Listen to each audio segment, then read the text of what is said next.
and we should be broadcasting now. Might take a while for it to update now. Okay, this works. Let's mute.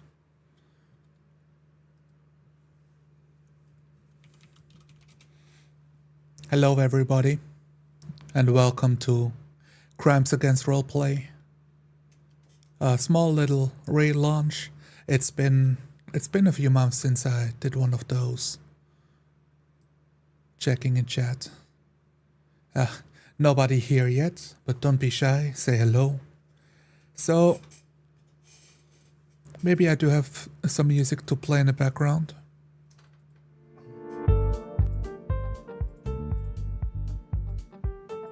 Okay, we got some jazz going.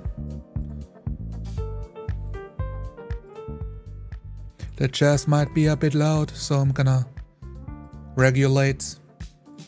I hope this is not blowing out ears, guys, and that my voice is audible.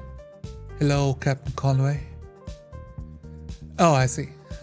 I'm trying to show your message, but it doesn't show on this screen.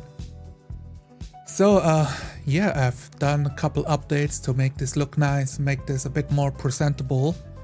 But while doing that, I've been getting more technical difficulties with my Logitech Brio camera. I feel like it's almost like 5 FPS, you know, frames per second, instead of 60. Something is going wrong with the cable, and I'm not sure if it's a hardware issue, software issue, skill issue, if I'm using the wrong plug on a computer. I cannot verify. I mean, I probably can, but it takes time. Needs me to finagle. Yeah, it's a low FPS, this is true. Okay, music is fine. Fantastic to hear, thank you. And it's not much music, it's just to let people get in here. Thank you for showing up. This is gonna make making Crimes Against Roleplay. Let's talk about this. Why bring this show back? Because we stopped making the Crimes Against Roleplay since my partner in crime, Nicholas, wasn't feeling it. A lot of our... Let me adjust the microphone.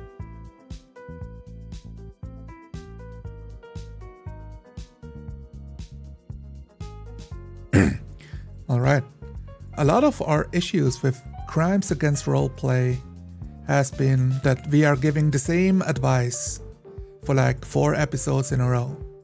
So it didn't feel like that we are finding new problems to discuss. So we laid down the show.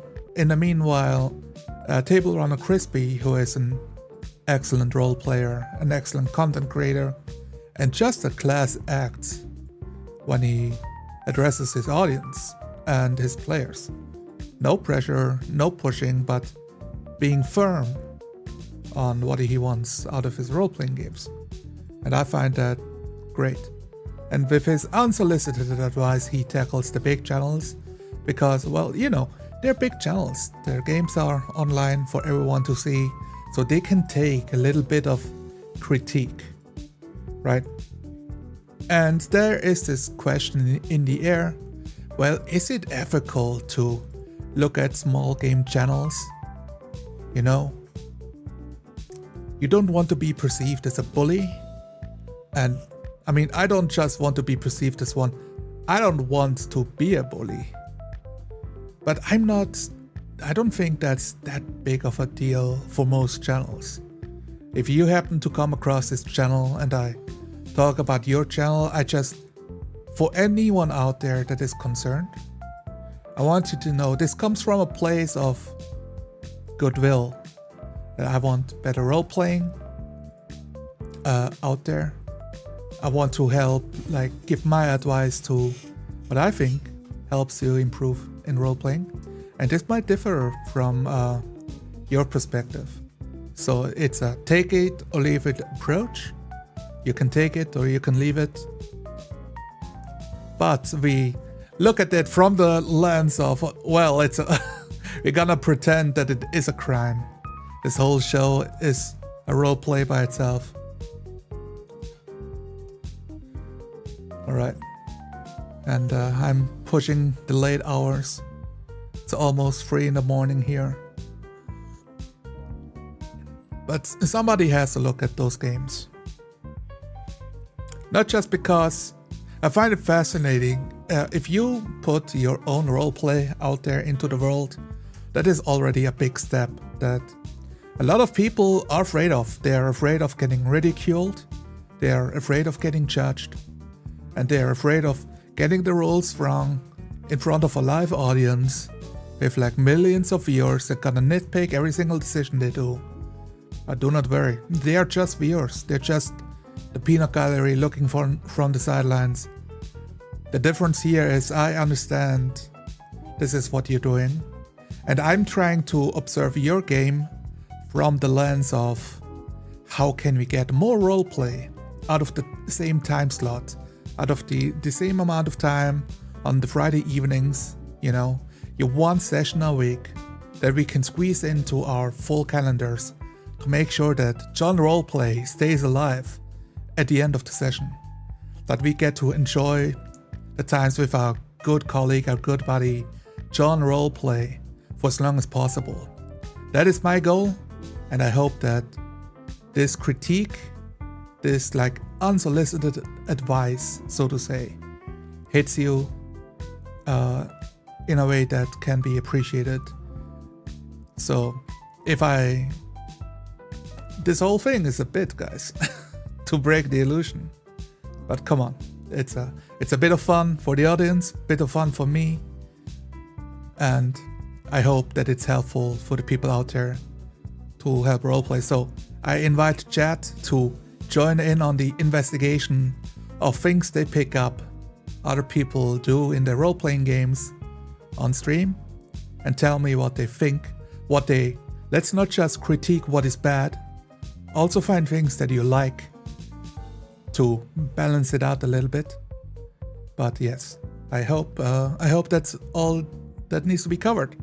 If you got any questions, let me know now and I'm gonna address them real quick. Hello second, welcome to the channel, Roger C4196. If you can't get rid of the numbers from your names, it just tells me that, it just makes me assume that you're a teenager. And this is a mature show. I mean, look, like, John Roleplay might die tonight, guys. We don't know yet. Anything is possible. Firm yet yielding to the touch. That is correct. Captain Conway saying, if you're having fun with your way of play, that's fine. But as we have our own frame of mind, we analyze your game with our own frame. Yes, and it's not a judgment that, oh, you didn't use our way of playing.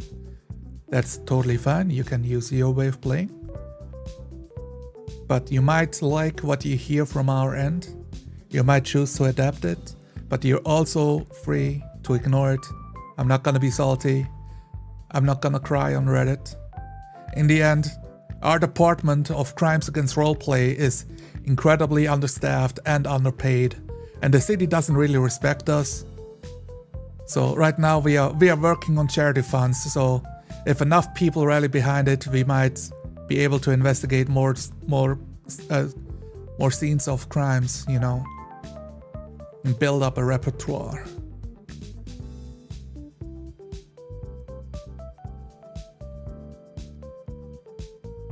Oh, okay. Welcome second, I said hello again. Is it fair to judge people by standards they're oblivious to? Well, you can judge them, but we don't... You know, we critique them, but we don't judge them. That's the difference I would make. You don't know what you don't know until you get exposed to it.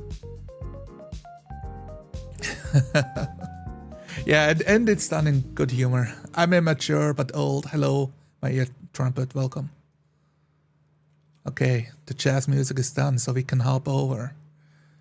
A couple more. Sorry about the numbers. YouTube is punishing me for my crimes. Yep, that makes sense. Yeah, if they call it a role-playing game, I assume they want to roleplay. It might just also be a marketing trick.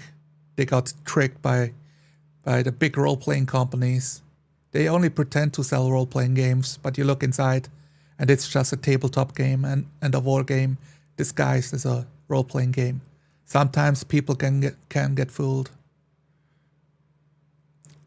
I'm gonna swap us over here. Welcome to my new overlay. Got a logo for Crimes Against Roleplay. I'm super happy with that. And we got a little notebook that we will fill up with some notes tonight.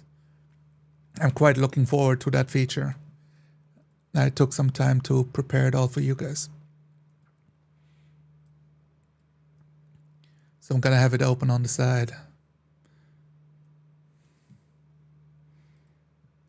We are watching Roleplay Nights. As you can see, it is a small channel, below 200 subscribers. So I'm gonna be gentle and be open and not as critical. But they have a catalog that goes back to 4 years of their first episodes. And then took a break, but returned this year with many episodes. It's a lot of Vampire the Masquerade games. I can see like a Star Wars one-shot. I see some Call of Cthulhu. But Vampire the Masquerade is their mainstay.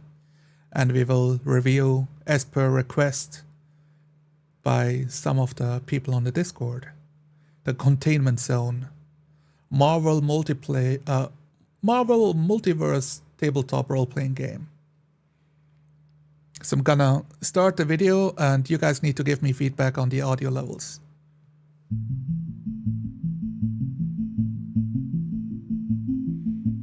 That's like the logo intro, it looks super slick.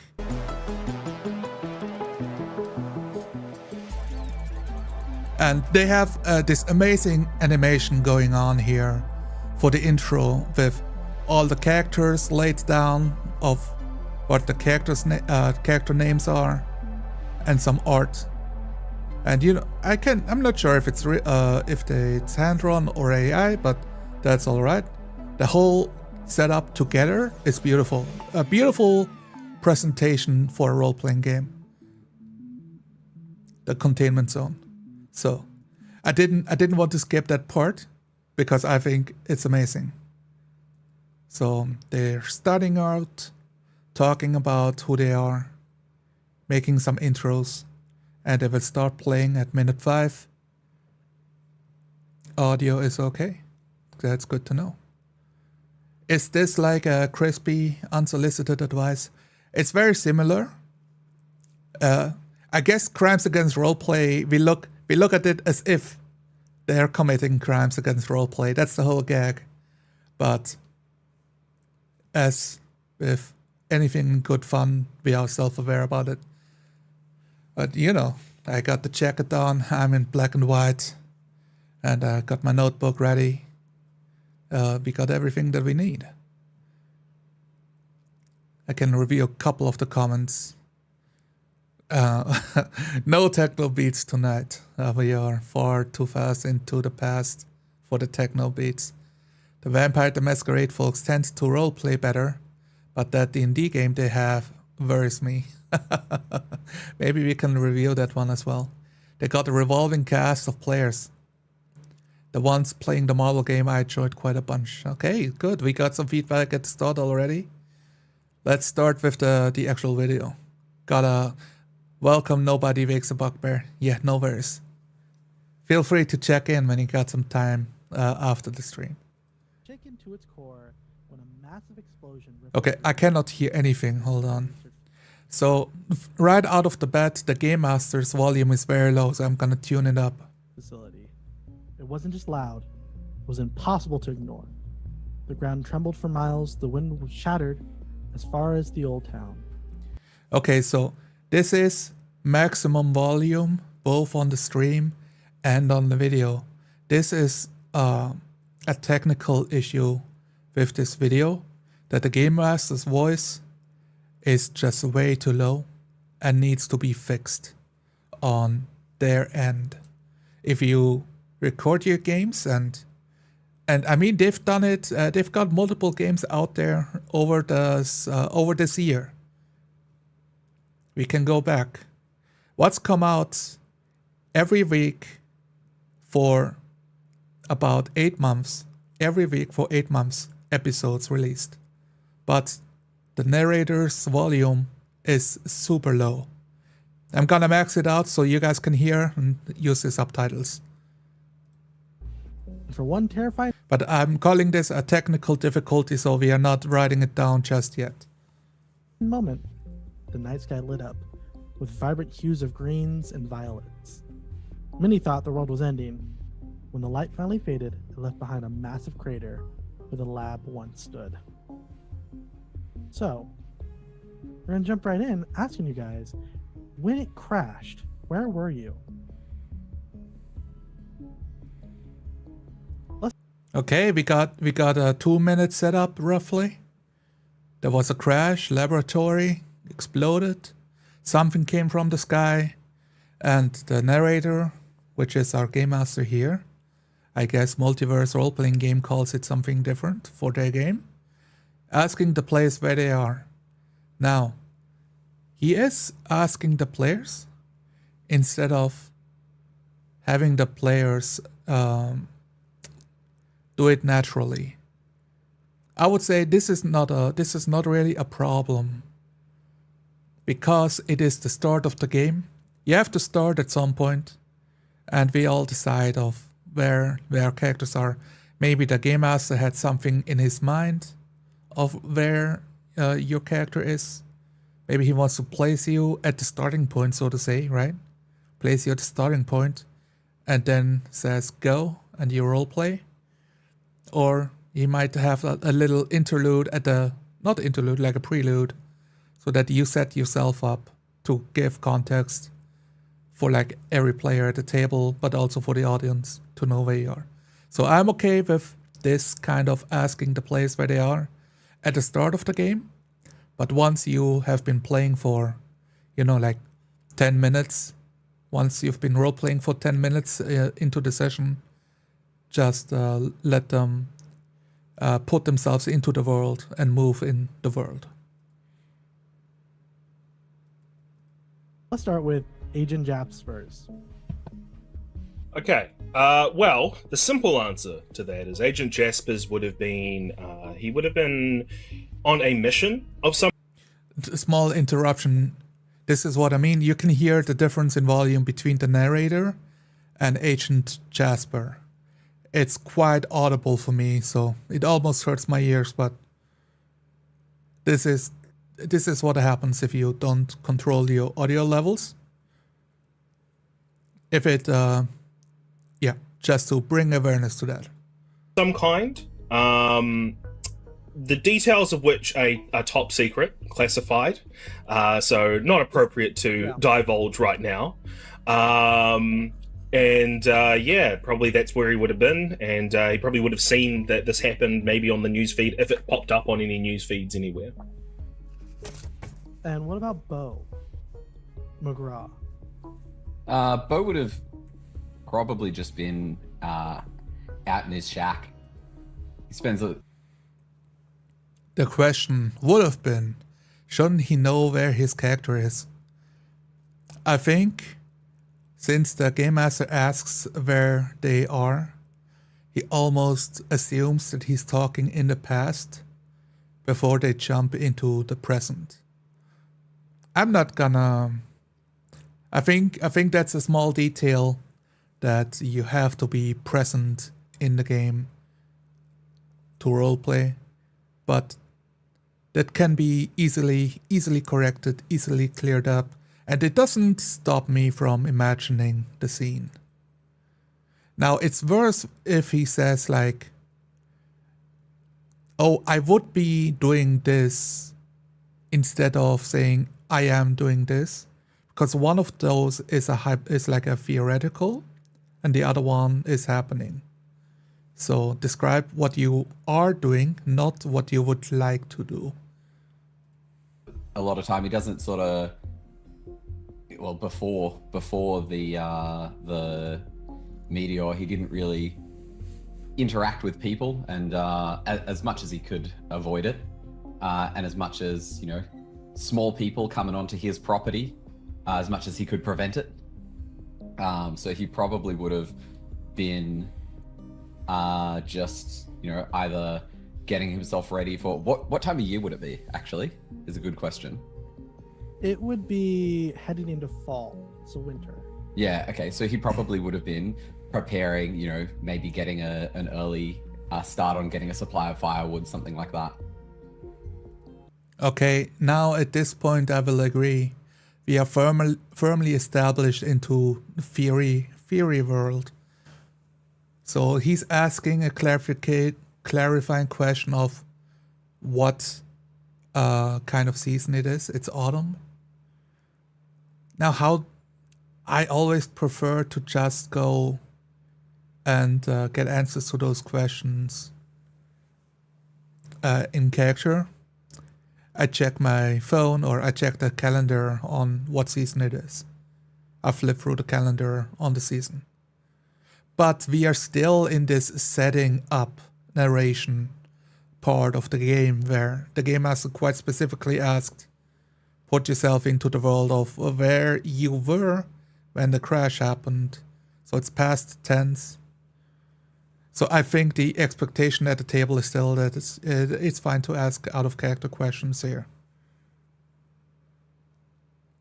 It's difficult for me to fault the player for that, because Agent Jasper set the tone that this is how we're gonna describe these scenes. Now, instead of saying we can go back 5-10 seconds. Yeah, okay. So he probably would have been preparing, maybe getting an early start on getting a supply of fire. He's probably, maybe, possibly, eventually getting okay, he is preparing firewood for the winter, chopping them on his chopping block. There you go. One of those is vague and full of possibilities. The other one is clear and everyone can imagine it. Try to take out the probabilities and make it clear. Since it is the past, there's no maybe, probably. It's just this is what it is. And I would say it's better to make a clear decision than to leave it vague because you're like kind of afraid it might be the wrong decision. I mean, it's your character. At this point, there is no wrong decision, no wrong way to roleplay the scene. But it's better that you describe it as this is the action my character's taken. We don't need the probablys and maybes in the language. I would, something like that. How about Sam? Sam would definitely have been like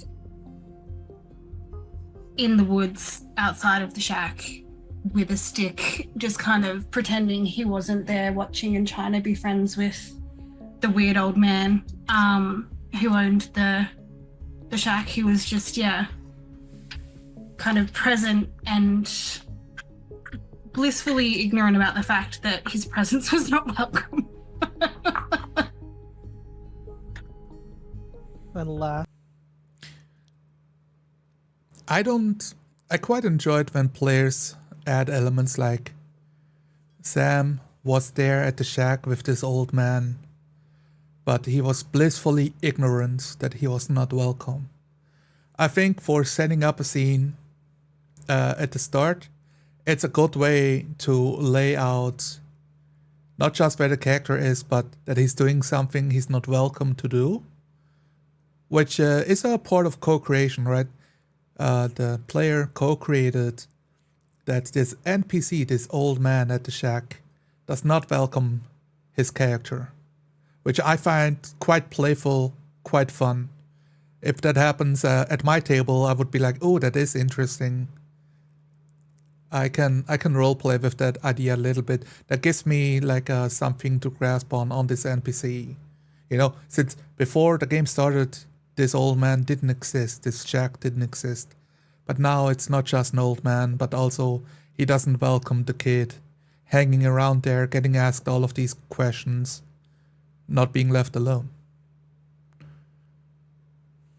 lastly, what about Zintheray?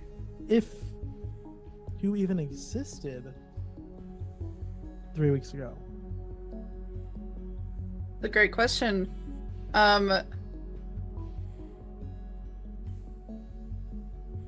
Undetermined. Okay. Mystery. Undetermined. All right. The panel zoom.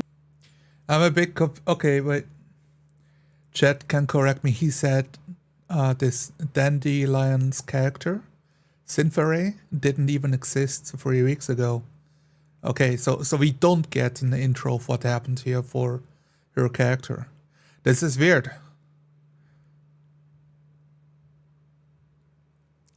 I don't really know what to do with this, but hey, sometimes you don't know what you don't know. So yeah, I understand. It's 3 question marks, man. It doesn't tell me anything. But hey, we can move on and be like, I do not know. I don't know is an answer you can give. So I think it's okay. Yeah, that fear of commitment from some players of describing the past. We are really at the most basic starting point of just tell me where you were when something exciting happened.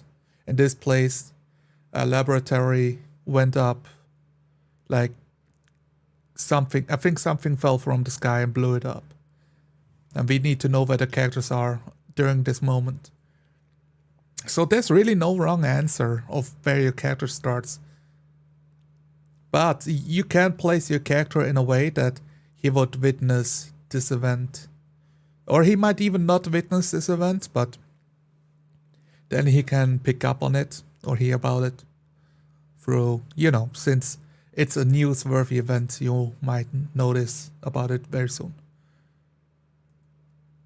I think it is kind of a defense mechanism to protect yourself against possible criticism of your description. Yeah, I wasn't quite sure how to describe it. Yes, that's what it is. You guys can tell me, have you ever described something and then you regretted it directly afterwards? That made you change? Because I have this suspicion that players only feel that way when the game master immediately retcons what they described. You describe, well, I played around the red fire truck, and the game master says, no. The fireman would never allow you to play around the red fire trucks. They're for work, so they would shoo you off. Describe something else. Or do you want to describe that you're playing nearby the fire station, but not by the truck? And then you go, oh, well, okay, I guess I can do that. And after that happens a couple times to you, now you're always probably, maybe, possibly putting in all of these buffer words so that the game master cannot destroy your scene because it doesn't fit his vision of the world. Zooms out 3 weeks later, the modern day, the current day, and we peer right into a new branching facility ran by S.H.I.E.L.D. that has been crafted, put together, and has locked down the perimeter like it's like under the dome. It's all locked off, all secure, with different little trailers and hitches and stuff, just completely zoning the area off. Okay, can you guys imagine this description? I can imagine it quite well. It really helps if you did watch some Marvel stuff, especially the early stuff.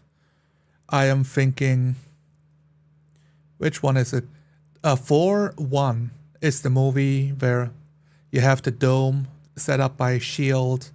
around Thor's hammer. Where Thor breaks in to pick up his hammer, and they interact with and he interacts with the agents, and you got Hawkeye hunting him, and they have to fight, and all of that. So with that background knowledge, and since this is a Marvel Universe game, this fits quite well. The agents are right there on sites and set up a whole thing. Yeah, the first Thor movie. Yeah. So it is. Hey, if you know your movies, you know your references. This is easy to imagine. If I didn't know, I would be like thinking, oh, it's like cordoned off. I guess like a police procedure.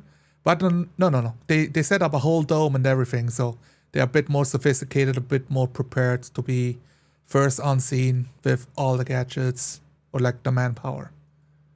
As we peer into one of these little rooms, trailers, and see Agent Jaspers. What is Agent Jaspers doing?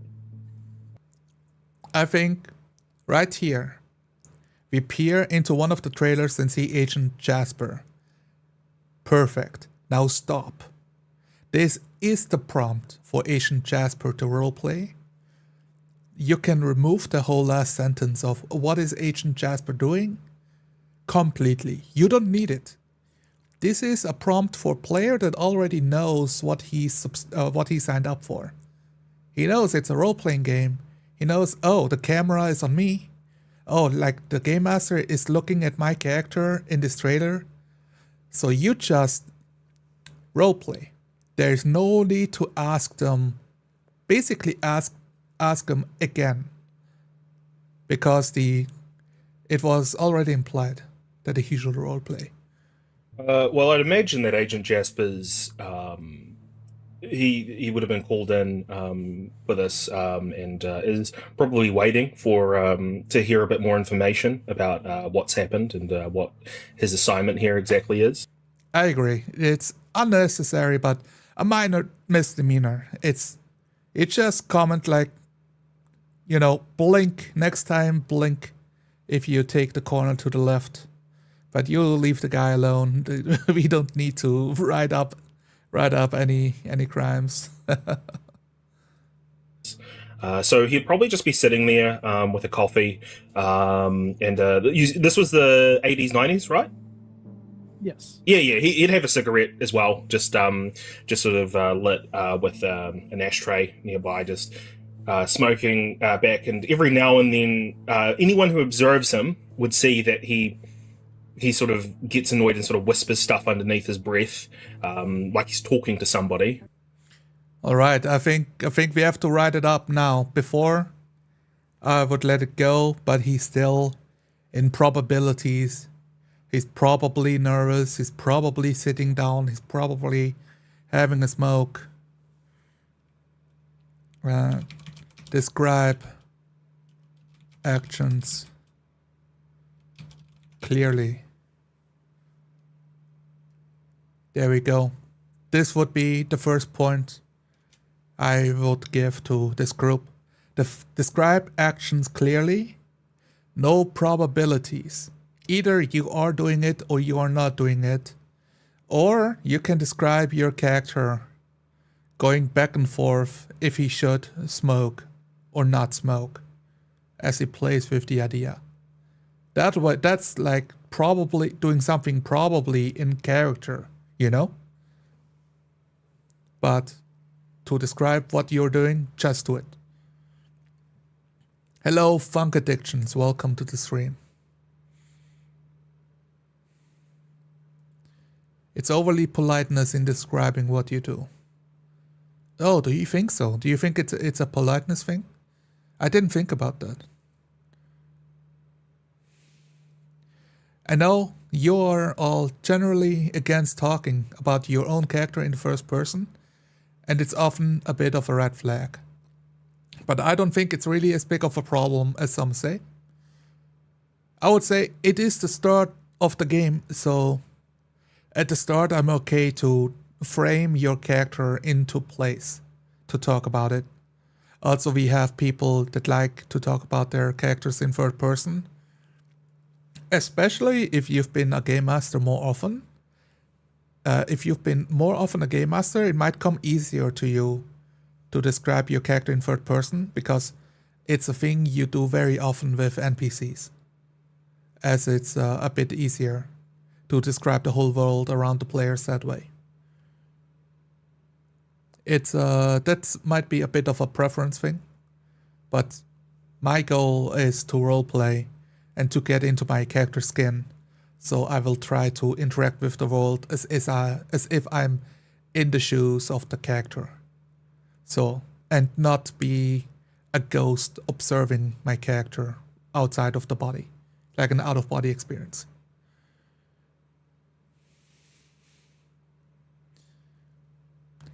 Okay, I'm checking if we got any more comments on this. Lots of agreements of like similar comments, so yes. Description is the thing you do in a role-playing game. This would be like a basketball player sitting in the bench and saying, if I was on the field, I would dribble there and then throw from there. Oh yeah, that's a good comment, I think. Once you get called onto the court, onto the field, you dribble, you take the left turn, you feint the next guy, and you pass the ball to your body across the basket. Bam, there you go. And then your body can take his turn and go for the dunk. He jumps up into the air and aims to grab the ball and dunk it into the basket. There you go. And you don't know if you're gonna grab the ball, if you can make the roll, but you aim to do it. So your action is clear, and then you can roll the die, because this is where you could fail. So it's exciting to figure out if you fail or not. But yeah, those are great points. Let's move on if we see more. But they're very short, very short sort of sentences every now and then. But yeah, that's pretty much what he's doing. He's just waiting to hear a debrief from a commanding officer. Okay. While you're waiting there, setting your stuff up, making sure everything's ready to go as you kind of, it's a temporary office basically that you just set up. You do hear a knock at the door. Okay. Well. Okay, so the game master describing what he did, that he set up the office. I don't know how I feel about that. I would rather describing it in a way that doesn't assume what the players did beforehand, but that the players can fill in that he did beforehand. A temporary office is set up by the agent. Every agent has to set up their own office, or, but I think I do similar stuff like that sometimes, especially if I'm at a lack of words. I just tell the players that's what they see, or that's what they know about something. So this would be in the same category as that, what they have done in the past. You did set up this office as part of this thing. Knock, knock. That's literally all he has to say there. Yeah, there's a knocking at the door or a knock, knock. I think both is at a in-person table. I think it's much more effective to just knock. Over voice chat, it might get lost in the sauce of the knocking. It might get devoured by the noise gates. There could be misunderstandings. But I'm more than happy. If he just said knock knock, hey, that would also work for me. Sounds like it's them. Yeah, come in. You see a man with a large egg-shaped head, completely bald, little glasses. I can throw an image up on the screen for you. Let me get a bit of an image of this man. I like the use of images. Standing there with a clipboard in hand. He's wearing science, what do you call it, lab coats, like a lab coat, with a clipboard and everything. And he's like, "Are you Jenkins?" Jaspers. I would like to highlight this comment of TTRPG. Hey Nicholas, I like to open my games by calling your character by name and letting you set your scene. Yes, absolutely. I think the game master can still narrate the dome that is cordoned off, that the agents have set up their own little workplaces, different trailers hitched into place.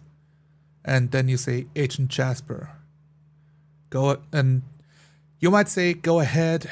He said, what do you do? But you don't even need to do that. You just say, Agent Jasper. And you can give a hand signal towards him, right? Like towards the camera, like I do. And just let it go. Caught Jaspers. Jaspers. Okay, I was told to give you a small rundown on what we have, and it appears to be whatever hit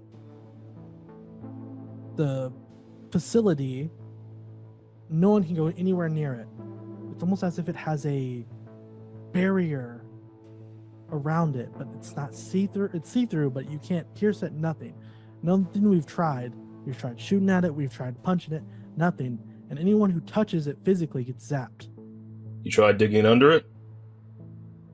It's full circle. Full circle. Gotcha. Like it's like a force field, something out of pure science fiction. This is beautiful, guys. He's role-playing the doctor guy. He's in character. The narrator is staying in character of the scientist. They're having a back and forth. He doesn't need to ask the game master. They are anchored in the scene. They're at the door, which the player opened up. Like by the door of a trailer. I can imagine this entire scene in my mind. This is truly beautiful. And big respect, a small channel, below 200 subscribers, are better role players than Critical Role, than Matt Colwell, than all of those gigantic Dungeon Tuber channels out there.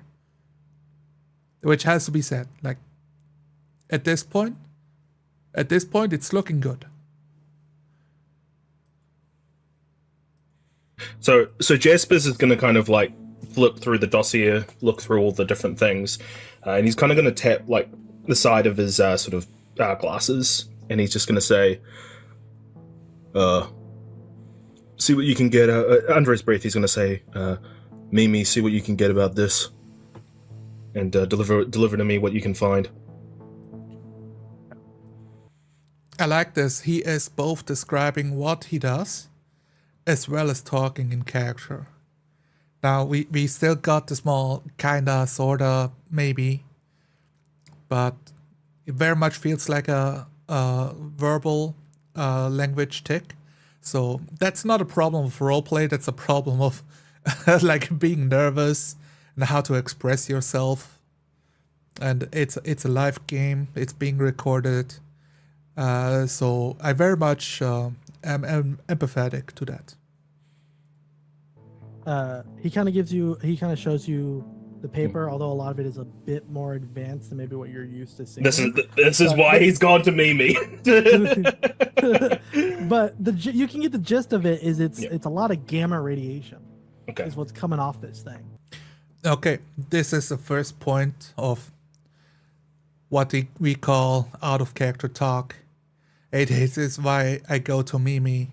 Now, since it's not established at their table, this is a critique that I would give towards players, towards viewers that watch the show, or to the players that played at the table. Try not to speak out of character and leave those comments to yourself. That way you allow for the scene to breathe more. If you comment on every little thing that you think and do, you break up the role-playing scenes and it takes you out of those moments. Then you have to go back in. And what we try to do is to role-play for as long as possible. So it's like holding a conversation with John Roleplay, right? And he tells you about all the cool stuff he's doing, but you keep interrupting him for a cheap joke or to make a comment, even though he is talking about something quite spectacularly. It's just, after a while, it gets annoying. But that's the part of like, are we trying to roleplay, or is it the part of the social gathering, a core part of the session? And that's definitely where we get pushed back by some people. Oh, you guys are being too serious. We are being serious, but we keep all those comments to after the game. Once the role-playing session is over, we take some extra time to basically recalibrate and just talk to each other and make all of those comments of, oh man, yeah, the time at the very start, I knew I'm sending it directly to Mimi because I knew like all the other scientists are not gonna be able to figure this out in time. And then you release all of those thoughts that you were holding back on because you didn't want to interrupt the scene or slow down the scene. Let's see, did Chad had anything to say here? The enjoyment of the game is the game itself, not the jokes or comments or references about the game. We are very much aligned here. The biggest problem there was that I think the biggest problem here was that the game master told Jasper he couldn't understand the document. I think so. Let him decide or make a roll. This might come down to the system they're using. They're using Marvel's role-playing game, Marvel's multiverse role-playing game, and I do not know what the rules are for that role-playing game. So it might be a GM Fiat. It might be something Agent Jaspers can roll on. But I think like in this case, it was just like technobabble, like scientist information. And Agent Jasper is not a scientist, he's a man of action.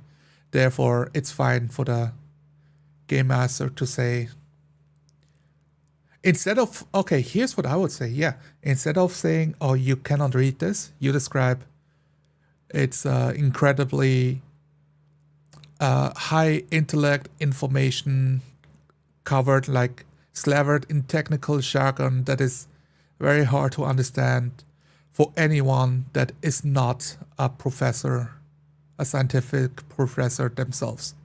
I would describe it like this. And now the player can decide, he can look at his character sheet and be like, well, I'm incredibly knowledgeable and I have a doctorate's degree, so I try to decipher it anyways. And you do it like that. Give the player a bit more freedom to describe it, if they know or don't know. Good night, Second. Thank you for showing up. We Like, got almost a dangerous amount. right. We gotten in touch with Banner. He's consulted on this at all. We're trying not to get anyone involved we don't need to. Gotcha, but I would say, and this is just from a layman, that well, actually, you're the expert here, Doc. You tell me, what is this gamma radiation? What does this mean? I like this. He got the information. He learned that through the game master telling him, you cannot really know what it means. And now Agent Jasper, the player, is turning it around. Okay, you tell me what it means, which is great. This is a good turn. Well, we're thinking that possibly this barrier, if we do manage to break it, will let out a lot of gamma radiation, a dangerous amount. So at the moment, I've commanded everyone to stop trying to pierce it. Gotcha. That's a good short turn describing what the NPC thinks. Nice little bit of information wrapped up in the universe for the player character to pick up. Fantastic. Now I'm gonna pause here for a moment because I just want you to know, since I double checked. Asteroid, we haven't figured out. And 3 of them have gone deceased. All right, I will let them know. I'm not in charge of that. Kind of. There we go. Me and It's up to like 18 minutes and 30 seconds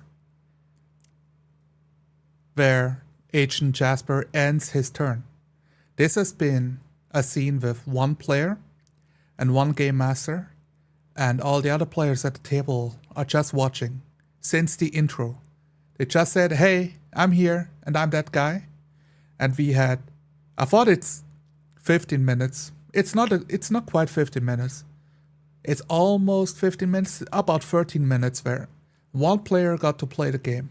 So I'm gonna have to write it up.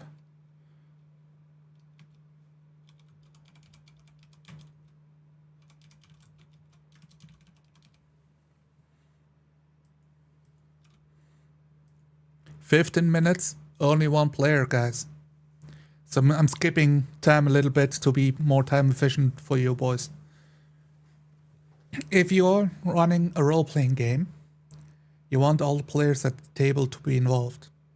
Now, if they are interested in the world, they will pay attention and they can sit still for more than 5 minutes. If they are immersed, it will be easier to follow along, which I think they are, especially since it's the very start of the show, of the game. But it is a great habit to keep the other players involved.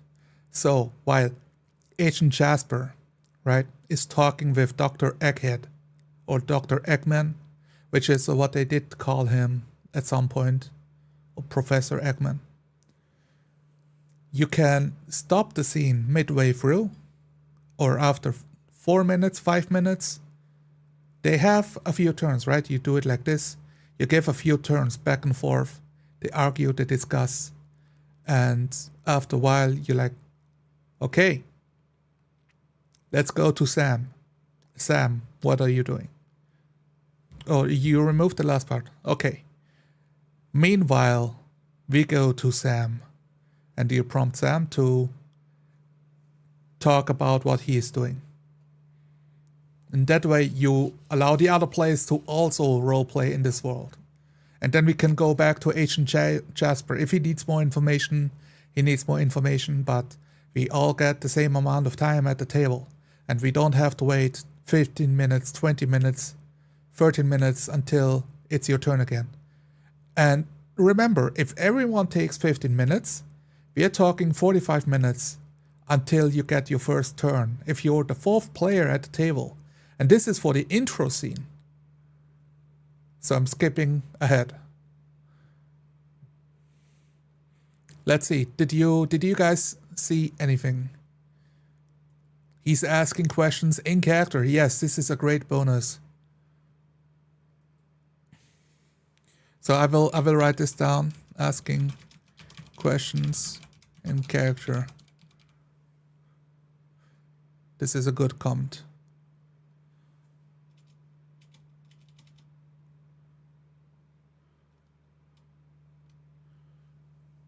It doesn't all fit on my notebook. No. Oh well, it is what it is.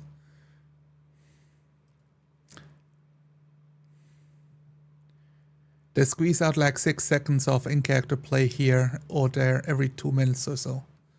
Okay. We are skipping a little bit, so it's hard to, unless we watch everything in the timely order, which is gonna take us 3 or 4 hours. It's gonna be a bit difficult to verify, but I will take your word on it.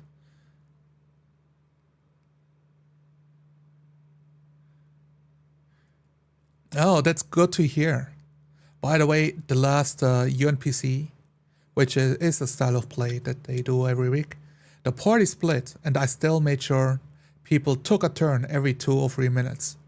I think this is a very good pacing. And it's just like a good practice to give all the players a spotlight at the table, especially if one player is like going off on his own commando mission that doesn't involve the other players, or only one guy talks to the princess for some reason.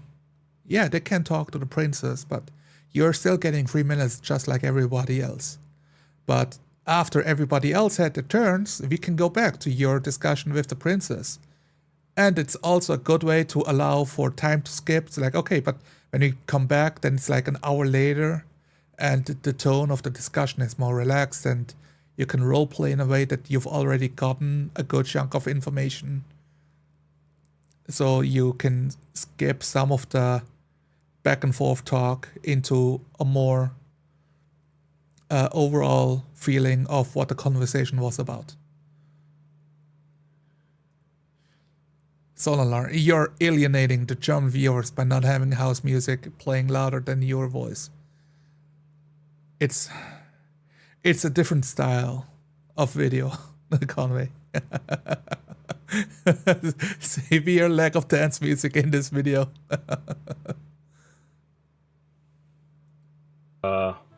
Otherwise, I'm gonna scope around the town a little bit, get a lay of the land. As you say that, the panel zooms back out to show a wide shot of the city as we zoom straight on to a... how old would you say? By the way, I think the narrator is also much louder now than before. Like, somehow his audio levels changed during play. Another point on technical difficulties. So I'm gonna write it up now. Audio quality as an issue. It's not a crime against roleplay, but it is a crime against my ears. Say Sam is? So it's kind of hard to tell. My ears hurt. Holy shit. What the? I'm turning down the music, guys. Exactly how old he is, right? So he's. I'm asking to guess. Yeah, no. I was describing. I was getting there. He's 10. However, he's pretty scrawny for a 10-year-old. So he's not necessarily like underfed or anything like that, but he's a little bit skinny. Chat, please confirm. Is it only me, or are your ears also exploding trying to listen to Sam on here? It's why. Okay, so if you're in a call with different people using a program like Discord or StreamYard or different tool,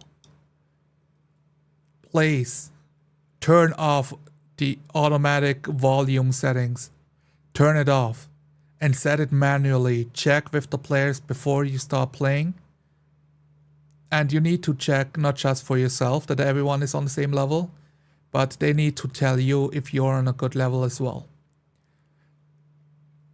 Another thing, and it's difficult, it's a pain in the ass, and I think the last stream we did where we talked about Pathfinder, we had a Pathfinder discussion talk show instead of playing the game, since we started late, pretty much. We also had similar issues of a couple players. Nicholas' microphone started getting louder and louder and louder, even though at the start I told him he's quite loud and he turned it down, but then it started picking up again during the show. And audio software is a massive pain in the ass because of this.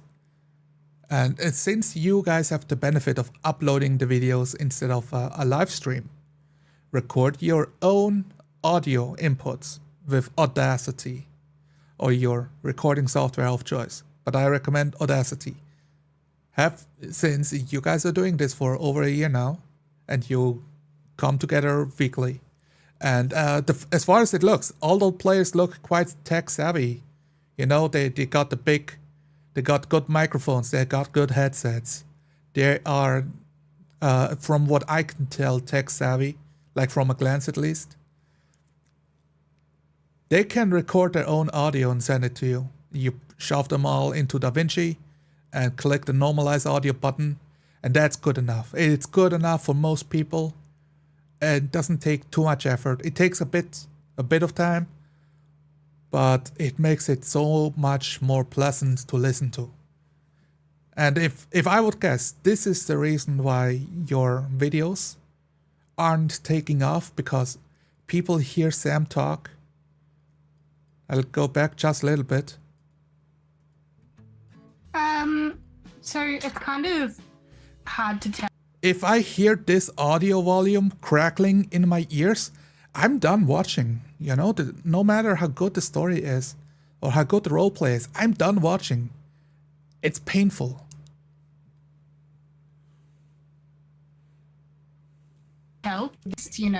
It's like he had a growth spurt and got longer, but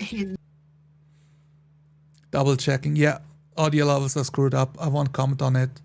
It's not role play, but it's a massive problem, especially if you put it up on YouTube. There's a scene transition, good old Marvel. Oh yeah, it might be because they are playing a Marvel game that they will also lean into the Marvel humor. So that's down to the table. I think it's actually actively bad for roleplay, and I much more recommend you treat Marvel like the Civil War movie or Avengers. Which one is the first part before Endgame? Have a bit more of a serious tone for Marvel instead of the endlessly never stopping fourth wall breaking quips. But that can be definitely up to taste, and I will say it's not my taste. It's grown old real quick. Yes, Iron Man 1 did it really well. I liked it there because it wasn't everyone was quippy. It was this multi-billionaire who's rich as fuck and kind of a playboy. He's quippy because he's quippy in character. It makes sense for his character to respond that way. Yeah, the volume, it's bad quality audio also. Yeah, because it's all fried up since it's maxing out. Crimes against YouTube. And nothing against the player personally, but we are talking about a weekly show. If this player is still playing, or just for your future episodes, record your audible levels locally and send them to your game master or to, I guess it's Agent Jasper who runs the YouTube channel. Send it to the guy who actually uploads the videos as part of the deal to be on the show. It's been done for over 10 years ago with the first role-playing games I've watched of Roleplay by JP. That's how they did it. And that was before even D&D 5th edition released. So it's one of the benefits of looking back, what do the big channels do? That's one of the things that I would actually take advantage of. Just record your audio locally, mix it together in DaVinci in your own free software. It's free, it doesn't cost anything. Click the normalize audio button, and there you go. And you save yourself so much headache. The rest of his weight and everything else didn't really catch up. So we zoom into Eureka Elementary School, into a 4th grade class where Sam is sitting there staring out a window, completely ignoring the teacher and what they're talking about. What is Sam thinking about in this moment? He's probably thinking about whatever he can see out the window, which I'd like to imagine he'd be able to see the facility in some way, shape, or form, right? It was a big part of the town. If you look out. I like the music. I assume it's post-production too. So I would say at the table, don't mess around with music so you can focus on your players instead and on the roleplay. But hey, after the game, if you want, you can add some music as you swap scenes between the players for the mood. So, yeah. Out into the distance, just above the mountains, you could absolutely see it's really hard to see from this far away, but you can probably see little bits of the tents that are being set up and the different you can definitely see the crater, the hole in the ground. So he would be. I'm gonna let her finish real quick. Focusing on that, right? He'd be kind of daydreaming about, what's happened. Why are they still, all holed up in there? As far as he's aware, his parents are there as well, working. Obviously, that may not be the case. I think they're inside the protective dome behind the barrier at this point, so there's no real way to know what's going on with them. But, he's kind of in relatively good spirits being naive as he is. Okay, I'm stopping it here. Multiple problems. You're talking too long. You're talking for too long. And that's really enforced by the game master as well. He's not stepping in. But also from game master, asking the player, what are you thinking? I think is, how would I call this? My impulse is to say it's bad, but I think it's more than bad. It's you're prompting the players to give, to like, you're basically asking the players to roleplay. But that's what they showed up here for. Don't ask them what they think. Let them describe what they're doing. And I believe it's fine if the player chooses to describe what the character's thinking. But here is the big problem, right? If you set up that it's okay to describe what the character's thinking and you actively prod them to tell you what they're thinking, you will end up in those navel-gazing sessions where players describe what the character's thought process in minute detail, and you end up sitting at the table for 2 minutes while the world has stood still and absolutely nothing has happened in the world. Because you're not in the world, you're in the mind of some character. And it's also, I agree, she had to wait 20 minutes to say anything. Of course, she's just gonna keep going. Actually, yeah, this is a classic problem. If you needed to wait for a long time before it's your turn, you don't want to stop because, hey, I was waiting for so long. Finally, it's my turn. Let me try to get in as much information as possible to catch up. I lost so many turns. Let me push in as many pushes, as many actions as possible. It is a failure of that old show don't tell mantra, which especially bites in an allegedly cinematic game like this. Yeah, we are being a bit harsh now, but for sure, this whole setup is like a Marvel movie. Let's hop to scene, describe what you're doing. You can remove all of those points. I would say stop prompting players. That's what I would sum it up with. Let me know if you guys would change how to phrase this. But if you have to prompt players to roleplay, it means that you're basically inverting the expectations of the session. The expectation is you show up at the role-playing game to roleplay, but now you're prompting the players every time you want them to roleplay. So what will happen is, well, if he's not asking me, then I guess I shouldn't roleplay. Now you got 4 mutes at the table that are waiting to be acknowledged at the table before they start roleplaying.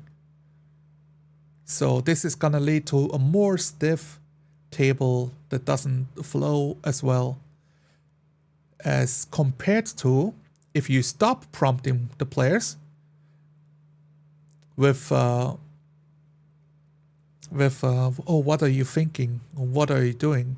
Where are you? Instead, you just say, okay, we go to Sam. Or you just literally just say character name, okay? Sam. Okay?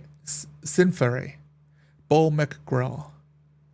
And you, as a game master, you can also, when a scene ends, like you're done with Agent Jasper, you describe the surroundings where Sam would be. We go to the schoolyard. Class is in session. The teacher talking about incredibly boring mathematical formulas as the tents and the dome can be seen from the window. Sam, go ahead. And there you go. You've reframed the scene and now the player can roleplay. Thinking about, the fact that his parents must be working so hard to to make this go away, to fix the problems. Yeah. As you're kind of daydreaming, you hear the snaps of your teacher's fingers. And Sam. Oh. Hello? Are you with us? Sorry, miss. Sorry. What's 7 times 5?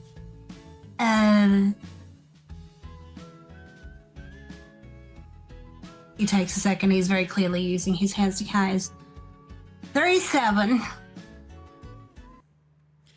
What do you think about the roleplay here?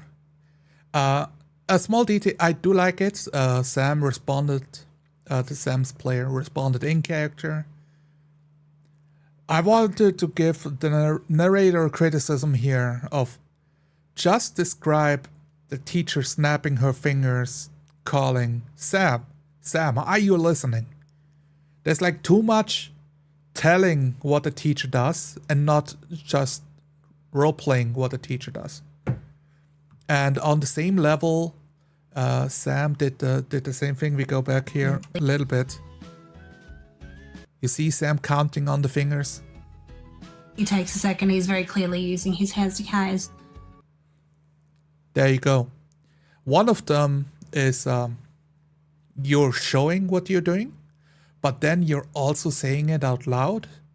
You only need to do one of those things. I think it's perfectly fine if you just do the gestures with your fingers and you skip telling what you're showing because you don't need to.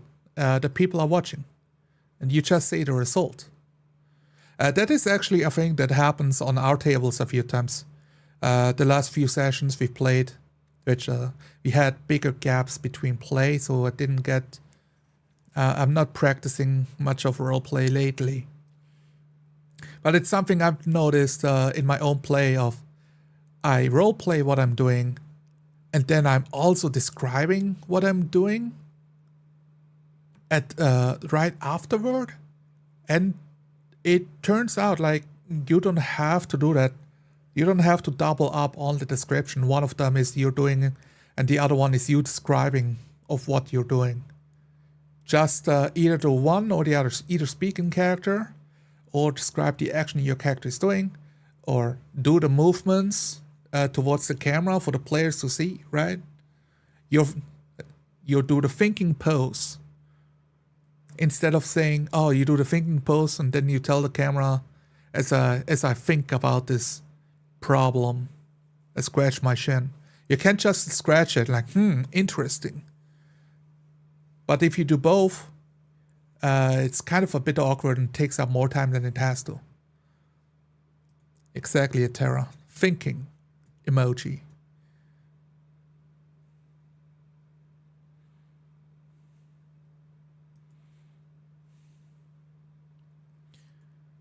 Years of bad advice has trained a lot of us to tell the game master what we're trying to do, even when we're actually doing it. Yeah. Oh, that's so true. You can just tell him what you're doing. The game master has no control over your character. Actually, that is your job to describe what your character does in the world, and not the game master's job. So a lot of game masters took that control away, most of the times out of frustration, because players might feel uncomfortable in moving themselves, so they take away the control of your character to move them along the road, to get the story going, and then it just enforces players. All right, I guess I have no control. I will frame everything in character as if I don't have control and must ask for game master permission to actually get it done in character too, which is a super annoying, boring way to play. And I think it's not fun for the game master too. So you have to unhinge that status quo and kind of like reset as a table. That expectation of play, you have to reset it at the table. And to do that, I recommend picking up 4D Beginner's Handbook to 4D on TTRPG, where we talk about all the methods you can use to achieve more immersive roleplay, to achieve more moments being in character? 37. No, you were not paying attention. Let's go over this one more time and proceeds to like lecture you on how to Okay. do basic math. As that's kind of happening in the background, you notice a small black truck kind of pull up just outside the window. Like you can see from the street, you can see a little van comes up, and a man in a hazmat suit pops out and is like using one of those scanners on the floors, you know, like a metal detector. It's not quite a metal detector, but it looks like a metal detector. And they're just scanning like the outskirts of like the fields where like you would have recess. Okay, so I want to skip ahead. I think we got a lot of information about the role-playing back and forth. It's a lot of the same criticism towards the narrator of softballing what is actually happening in the world instead of defining what is happening in the world. There's a lot of like and probably and maybe just it's okay to take a moment to focus what you want to say and then say it clearly once. And that one takes practice. I think that's less of a role-playing problem, more of a presenting of like a public speaking skill that you pick up and train, that you have to pick up and train more deliberately than just sitting down with buddies to roleplay. I am interested though when Bo McCraw gets his turn. So I want to skip forward and find out. We still have 2 players who didn't have their turns yet. So I'm gonna skip a little bit. We don't care what's going on outside. Yeah. I'm gonna say Okay, wait, we got him. Okay, pan. I thought so. As it pans. Wait, what is happening here? Are they talking out of character? Hold on. Why? Why are they talking out of character?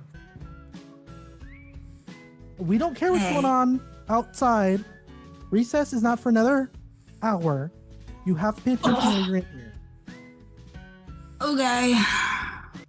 Great reaction from Sam, being in character and then just talking. And then He's we not paying kind of I thought so. As it pans back out and cuts to an elderly man. Would you say Bo has you said he has a gun, right? he does, but Yeah. I'm gonna say perhaps he has, as Sam is kind of goes back to gazing out the window, there's a kind of busted up looking old pickup truck sort of driving past.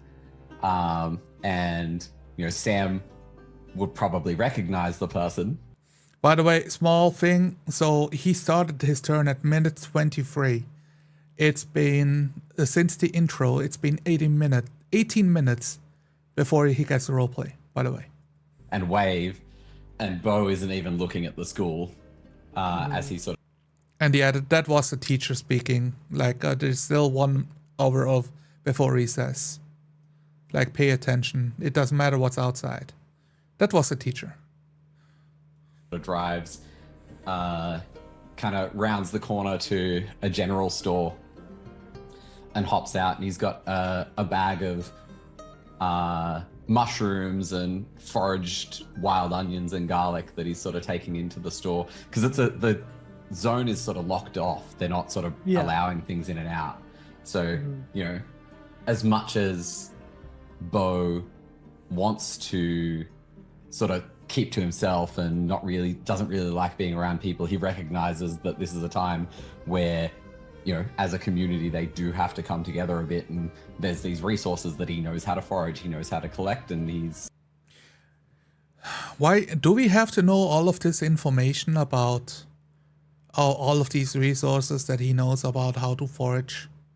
Do we need to be told all of that? Or is it good enough if you just show us through your actions of your character? Right? What do you think about this, chat? When you hear this, we got the same issues as before. The first point, describe actions clearly.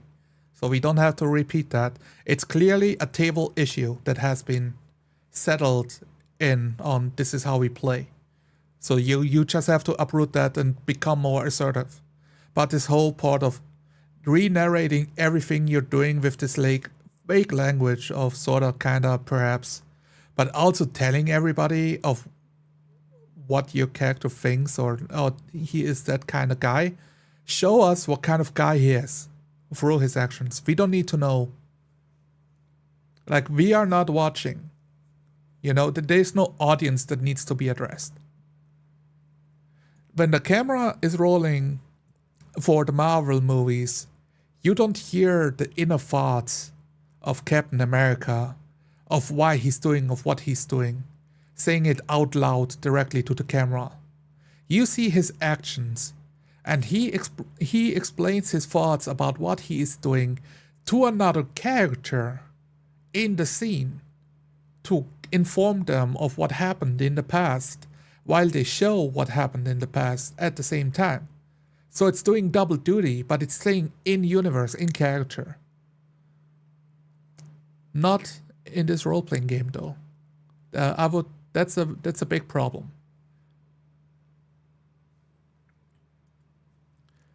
Okay, flashback to that Stone Age UNPC game we've played, in which all player characters did not introduce themselves at all at the beginning, and it worked out really well. Yeah, I really think it's a bit of it's two things. One of them is a fear of the players that they might not give enough information for the other players to follow along with what's happening. In this case, it could be doubly so that you are a bit afraid that the viewers don't know what is happening. So he might feel a bit more extra pressure there of why to describe everything. And I had another point, but now I'm forgetting it. What was the other one? Like not having to describe from the very start. I forget. That was another point, but you know, if it comes back, it will come back, or it won't. It's fine. He's gonna do his part and contribute. So he's, I don't know if you've got a person, a character in mind for him to talk to in the general store, but he'll sort of go in with his sack of stuff that he's foraged. Try not to, and this might be, I mean, this is definitely a heretical point that many people that play role-playing games think is crazy, but don't talk to the game master. He's not there. He is not there. There's nobody to talk to. He's not a face in the sky to ask if there's another character in the scene. This is not a movie set. This world is real. You watch Marvel, you watch Avengers, every character treats as if this world is real. The characters treat like those aliens are real and they want to destroy New York City. Holy shit. We must stop them. That's what happens on screen. And it's the same for the players at the table. Your character lives in this world. He has no time to look for the script. If it has another NPC in the house for him to talk to for his next line. You just go to the building and let the game master say, you know, describing another character being there or the house being empty. He can fill in all of those details. You can also say, yeah, as my character picks up all the forged goods, walking to the house, looking to have the mushroom lady check if he accidentally picked up anything poisonous. There you go. Now you can prompt it, but in world of what your character's intentions are, and the game master can decide, oh yeah, there's a mushroom lady, or there's somebody there, and he can roleplay that out. Do it in character, do it in world. Oof, yeah, that's a big one. And it's been happening, sneaking in a little bit here and there, but this one is really standing out.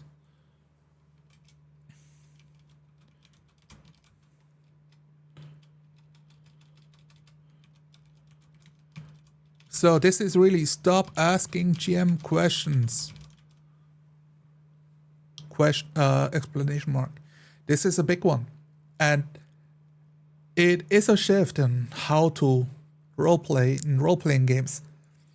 Some people, they find it really difficult to divorce themselves of the idea that they're no longer allowed to ask the game master questions. But practice shows it works out fine. Not just fine, players love it. They love it. Because now they can interact with the world.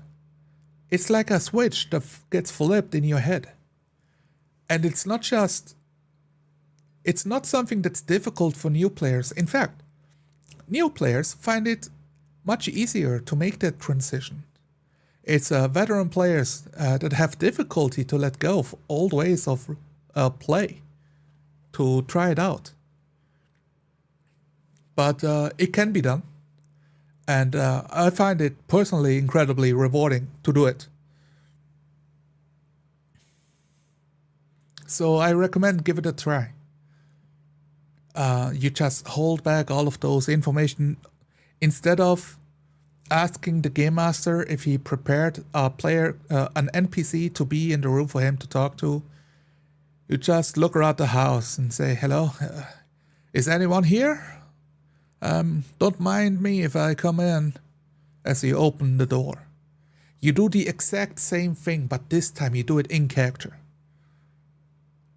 You don't have to be like hogtied of like, oh no, I cannot ask any questions.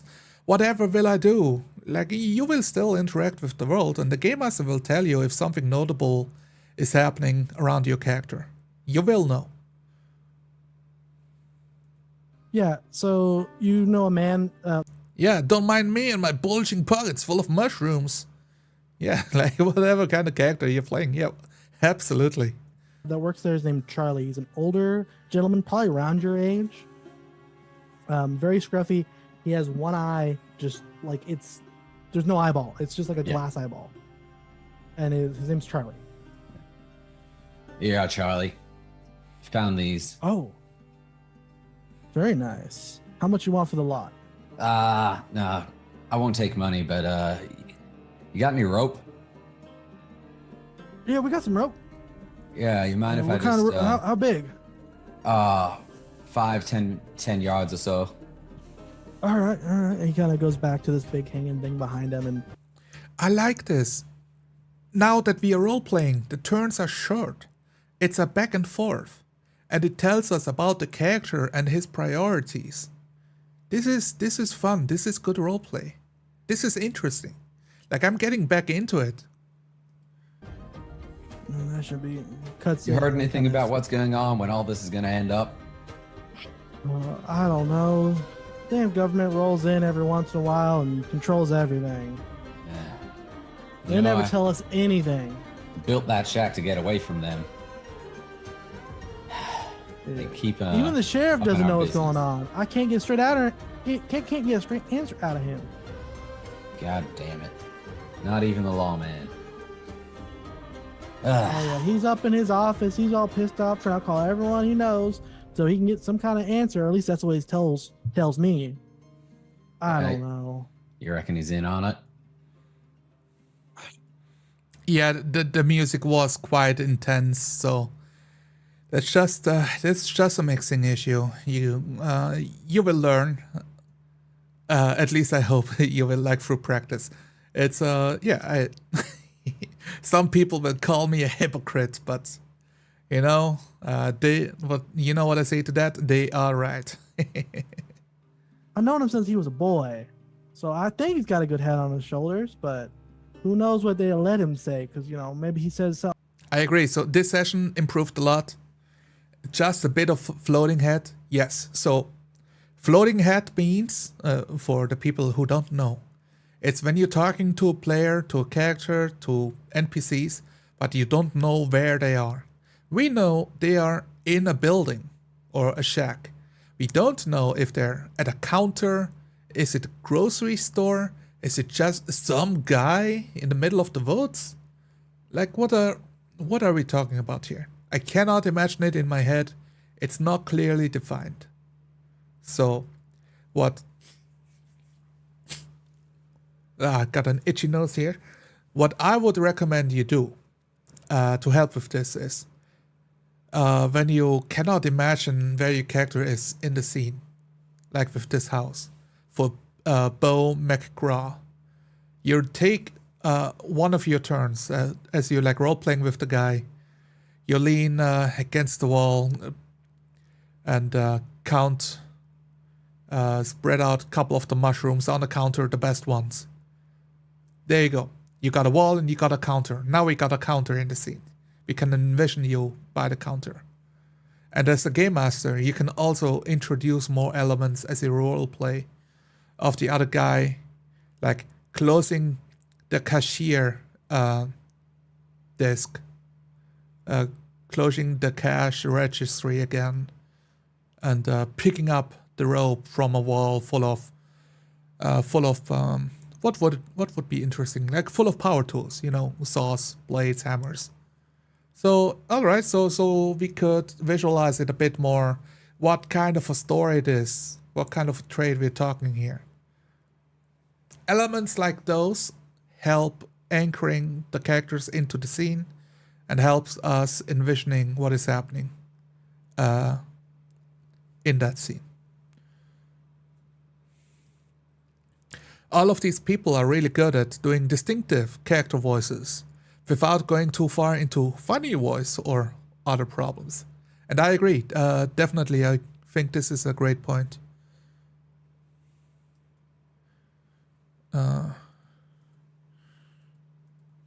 So I'm gonna write this up as a point.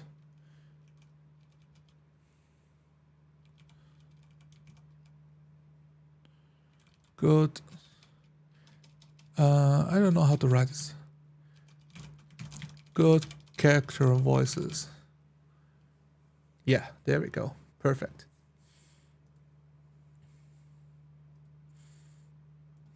Something that we should know, and then they got his badge or something. So I don't know. I You know trust what him. I think?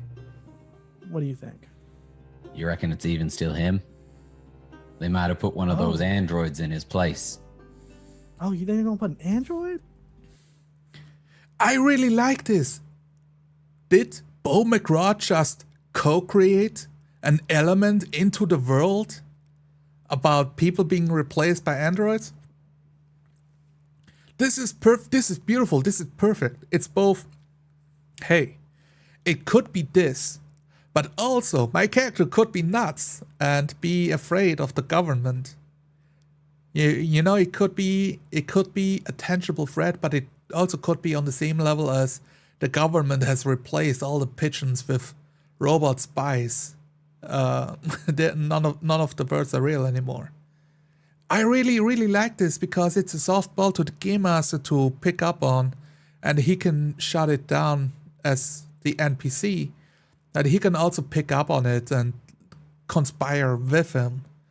And either way he goes, like, it can still be vague and would be difficult to confirm on the spot. But this is a great use of adding a new layer to the world to play with, to interact with.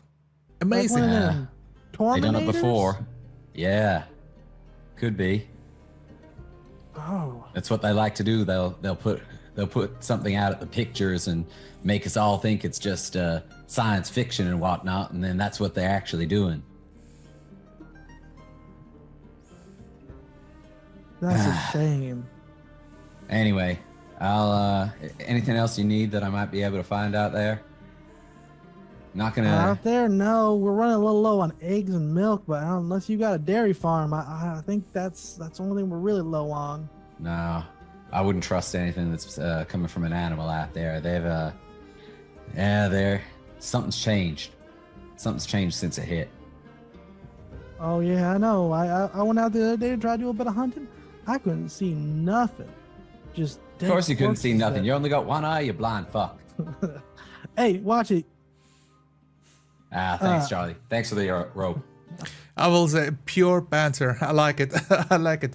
Especially in the second half, the player got much more comfortable speaking in character and feeling out what kind of a guy his character is and showing it through his roleplay. full marks to Bo, I will say. All right. I'll catch you later. Okay. As we pan back out of that, and we pan into this dome. Let's talk about this real quick before we go to the next scene. We're approaching near the end, but of course, I want to know Synthwave and how Dandelion is gonna roleplay here. But before that, let's talk about describing things like panning out of the scene and pan into this dome as if the camera itself is a character in the world. Now, I don't want to blame the narrator here. I want to blame the role-playing game. So if anyone picked up Marvel multiverse role-playing game, tell me, is this what the book advises you to do? Are you supposed to run this game like it's a movie session? Describing how the camera moves and pans and zooms in and moves out and shakes when, an explosion goes off?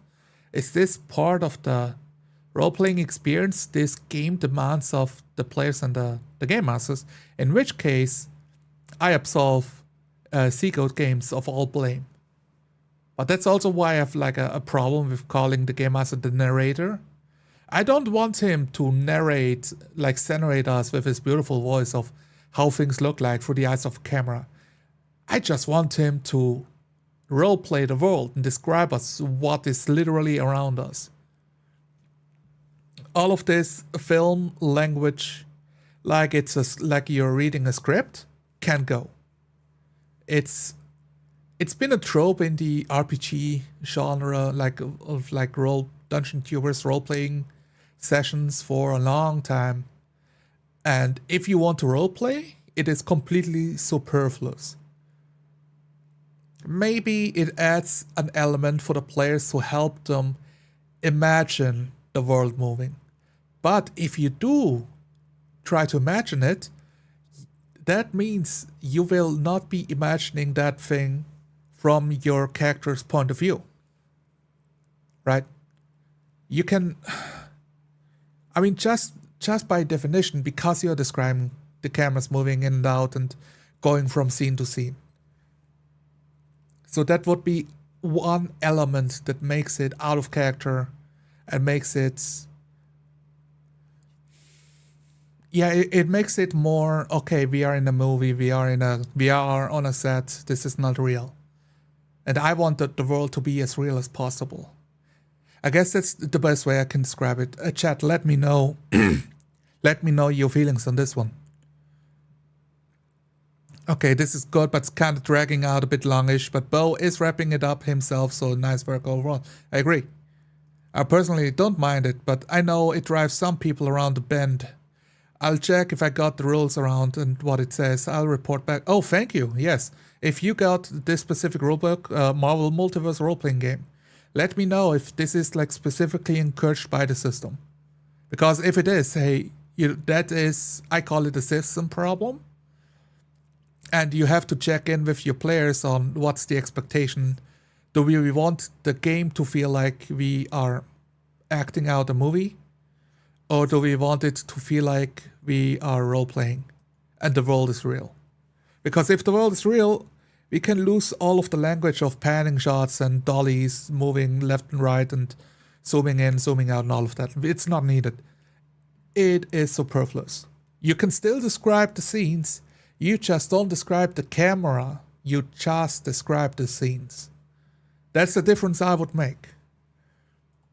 What is Synthwave doing in this dome? Concealed from the world.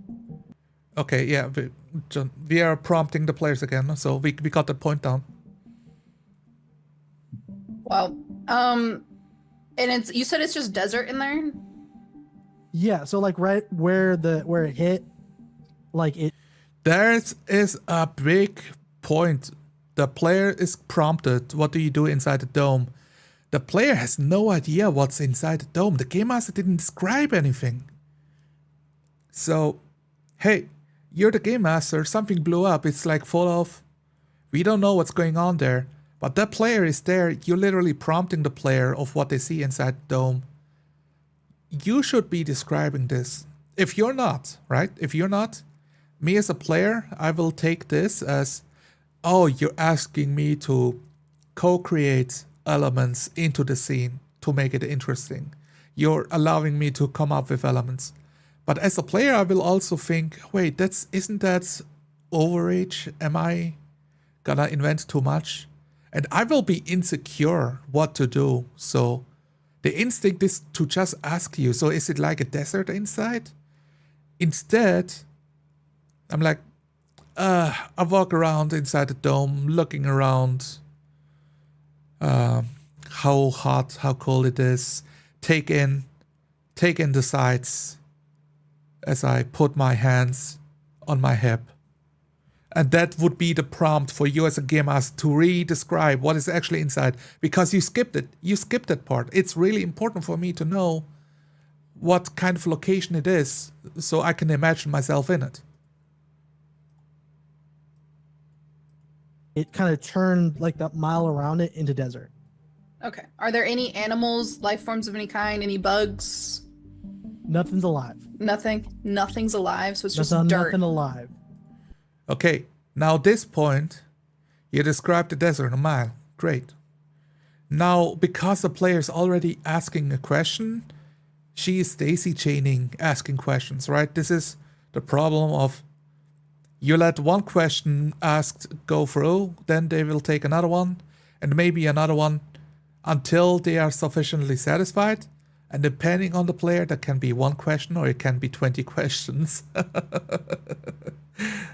Well, I don't think Dandelion is going to have this problem. I think she's a good player, but we will find out. So, for the player itself, instead of asking the second question, there's no bugs, there's no animals, I look around, see how many bugs and animals I can see, or if they've all been extinguished by the events. That's what you can do. It's actions in character. You can also ask one of the scientists, what's our accounting of any live bugs or animals? Did they all die? Report back to me. You can do it that way. Now you can also, and if you do it that way, you also get an NPC involved into the scene. Everything's It's died. just dirt. Okay. Is there any residue of anything alive? Oh yeah, like there's guts and mutated creatures, but nothing's alive. Okay. Like dead creatures? Yeah. So it almost Okay. has like a Stranger Things like hive, like maybe they've mutated and mushed into one and stuff like that. Hey guys, a movie reference, guys, everybody. Yeah, you're playing the 10 questions game now. And it's all because of the first question that made the player unsure. But since you gave the answers, now we are in the territory. Okay, it's okay to ask questions and you will give me answers. So I don't need to role play. I can just ask the pie in the sky, the face in the sky, the god of the world to tell me what I know instead of role playing. Bro, it's totally like Stranger Things. Yeah, so that's a bit of a bit in our community if you're watching this as somebody who doesn't know 4D role playing. Making references to other movies doesn't just take me out of the role play, it takes me into a different world that we are not in. So instead of describing it being like Stranger Things, just describe the facts as it is. It is like mutated hives of muscles and sinews mushing together, pulsating, of mutated creatures, but they are all dead. Everything is dead. Game Master, says the Game Master, and the player asks, they're dead creatures? Yeah, exactly. He has just said it, and the player feels the need to confirm it, but you don't have, like, he gave you the answer. And also, it's another question to the Game Master. But hey, yeah, I put the blame on both sides, on narrator and on Dandelion. It's on both of them. It's not oh, like all the blame goes on the player or all the blame goes on the narrator. Since you answered the first questions and you answered the questions of the other players, now it's open season, and this is gonna be the rest of your session, you know? You will get questions all the way to the bank instead of role-playing out what is happening in this dome. So, but nothing's actually live. It's just everything's been like grown and enveloped and like mutated into each other. It's just been destroyed and mutated, basically. Why did we ask Sinfere what they're doing instead of just describing this in the first place a minute ago, right? If you have a chance to roleplay again with a similar scenario or with those players, that's what I would take away from as the narrator. Be stronger in describing the opening scene.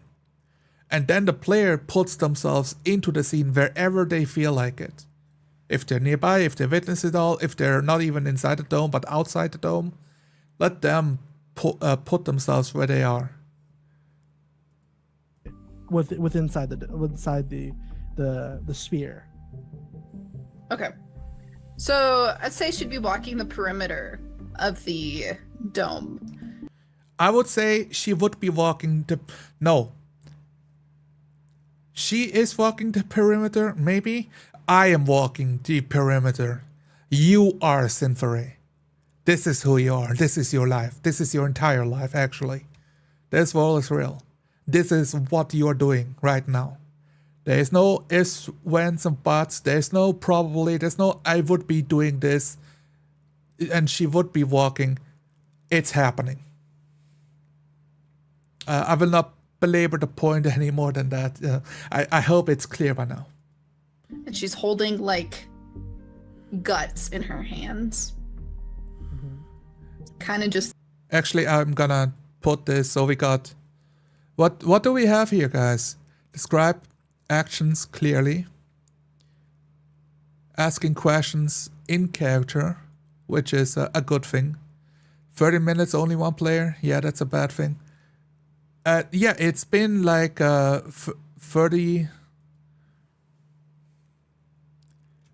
It's been about. It's been like 25 minutes until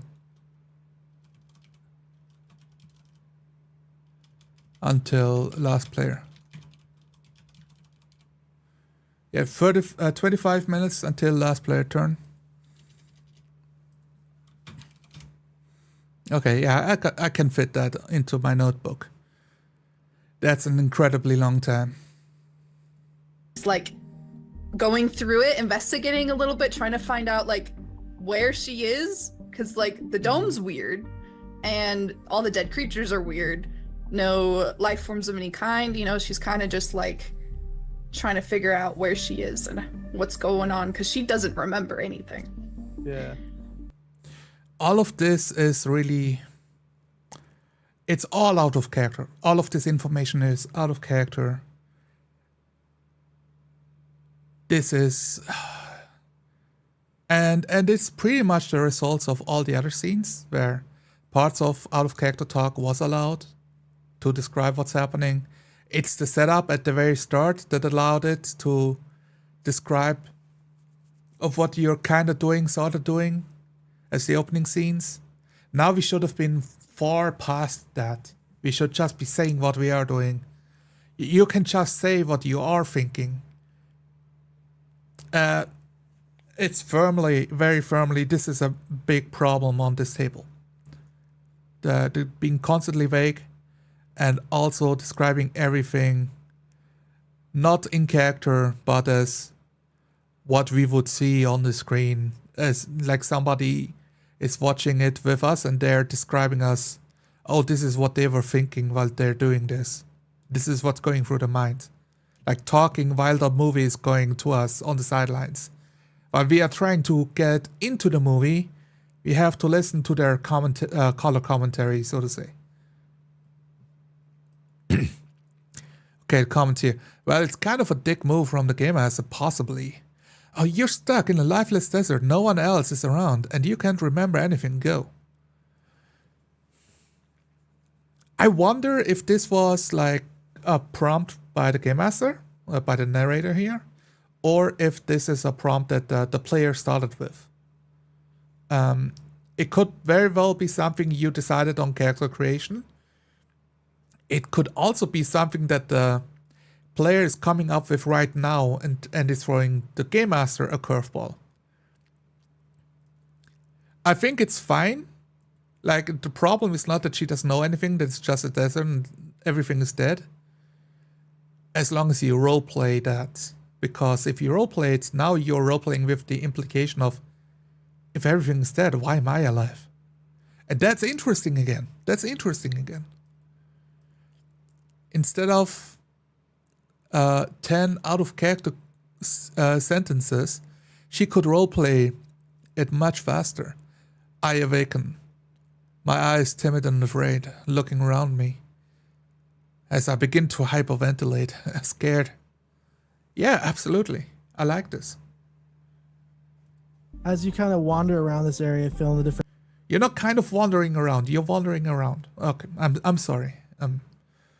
I'm getting frustrated here. We are deep into we are 2 hours deep. So Dirts and the guts and everything. You eventually reach the barrier, like the barrier created by the crater. So like the gamma field, the force field. And just beyond that, as you approach, you see a few men in hazmat suits lining the perimeter. They all look at you, and you can just see their eyes piercing through the hazmat suits. And some of them even draw guns. I really don't like this, guys. So what happened here? The player described, like, looking through guts, describing their characters. Now the game master takes control over the character to move them to the barrier where they will see people in hazmat suits, with some of them drawing guns on you. How do you guys feel about this? For me, the gut reaction is this is absolutely a railroad. You're putting the rails right under her character for the story, for this movie to play along, to get into the act 2, so to say. Like, come on, guys, what are we doing? Her only job is to play her character. So don't tell the player where her character is walking towards. Let them walk. And if she did say like, oh, her character is walking around aimlessly, but her goal was investigating the guts and the dead creatures on the inside. And she was thinking about like what happened here. So lean into describing that. And you can describe the end of the walls of the dome can be seen far away. Small dots, maybe shades of people. You can describe that, and that way you describe something that the characters could see and could interact with if the player chooses to. But you're not forcing them to, you allow them the choice. You kind of maybe, perhaps, possibly, theoretically walk around.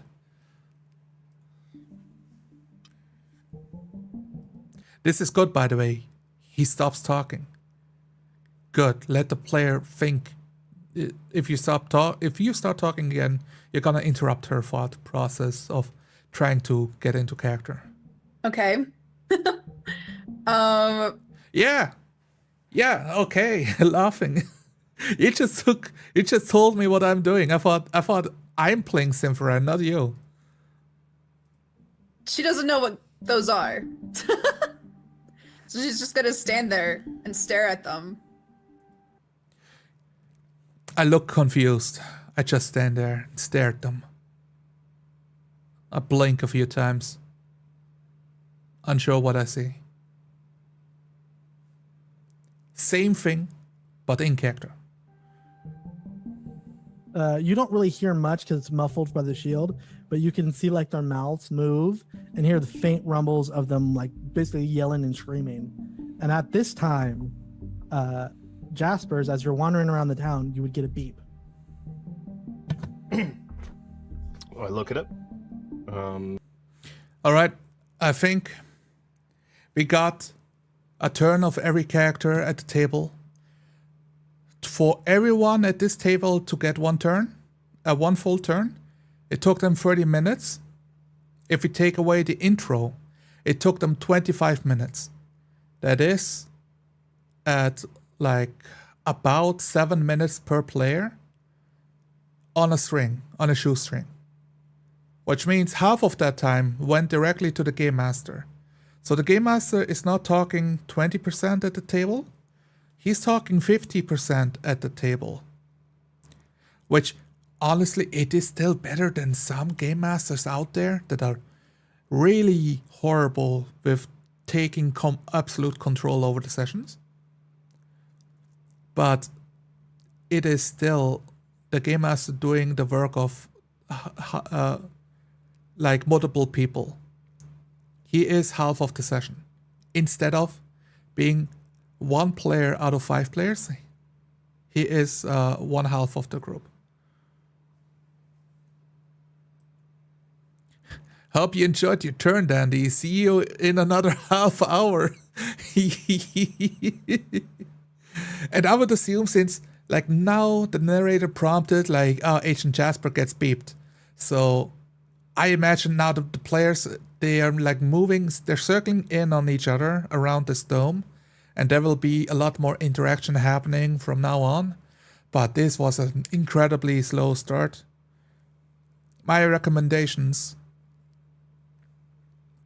against this to help circumvent that. So, okay, here is why it's a problem. It's boring for the players. You do this, even the most invested players at the table are gonna zone out.